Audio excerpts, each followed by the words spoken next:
Welcome to the October 8th edition of Sideline View here from the Hockey House, downtown Brainerd. And Jeremy, last week covering football was an interesting adventure. We'll start with your game in Pequot Lakes. You had Dilworth, Glendon, Felton, have to say that slowly, at Pequot. Pequot's number 3, was ranked 3rd in the state, and they took it on the chin. Yeah, Dilworth was 10. In the QRF, the Quality Results Formula, it was 5 and 6, so it wasn't that big of an upset, but Dilworth did the top Pequot in Pequot.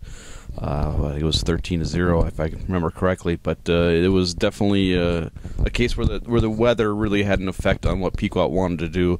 A lot of good weapons for Pequot, but they like to throw the ball and they couldn't do it. I give their quarterback Borlée credit. He was throwing the ball very well, but the receivers couldn't see it through the sleets of snow, and they were dropping it if they got into the hands. So Dilworth more of a ground and pound type team, so they kind of took it to Pequot, and they got the top of that Section 8-3A pretty much locked up now, I would think.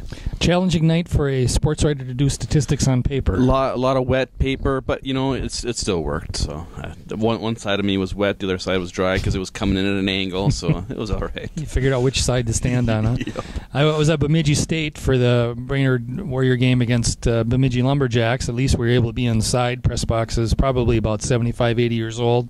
Wasn't warm, no big deal. The big thing was it dry, and thank goodness that game was on turf because it would have been an absolute quagmire had it not been. It snowed almost the entire game, and Bemidji had a very powerful running game.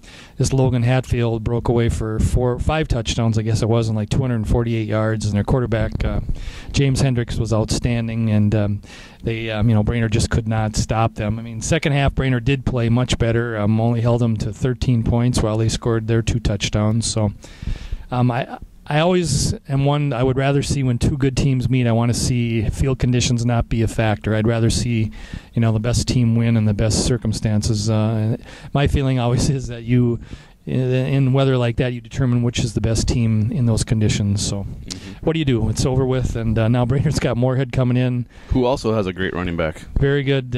Jade Lawrence, I believe. He's just been going crazy this fall here. I know he had a huge night against St. Cloud Tech, and last week I think he had 4 touchdowns and over 200 yards against Fergus Falls. So, yeah, they're going to get a double dose of it here back-to-back weeks. So, see some of the other things going on here.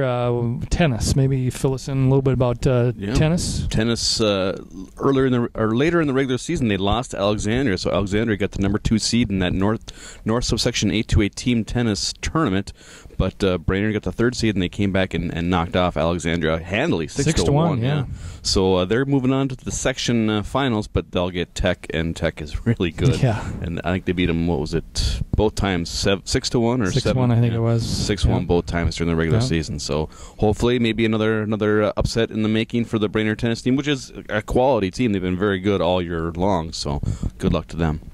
Central Lakes football continues to roll. They're 6-0 over there, and they're ranked, I believe it's 10th or 11th now in the country. It's only a 1-class poll. And then volleyball also continues to do very well. I see Sam Schlangen from the volleyball team at CLC. She was the player of the week for the 4th time this year, third week in a row. And then football player of the week was Jake Faber, his 3rd time in a row. So they're having some outstanding performances as well as team efforts at CLC this fall. And then Warrior Athlete of the Week this week is Paul Augustinak from the football team. He's had 2 100-yard rushing games, and he had 129 yards against Bemidji. And then Jenna Deegan from the Warrior volleyball team was the CLC volleyball player of the week offensively. So had some very good individual performances, getting some recognition here as well. So soccer playoffs start Thursday. That's right, yeah. We got Brainerd boys are seeded 8th, and the girls, I'm surprised, got 5th. So they've got to hit the road. I thought they'd get at least 1 home game there. So too. So other than that, we'll wrap it up for this week. Thanks for joining us, and we'll talk to you next week. Thanks for watching.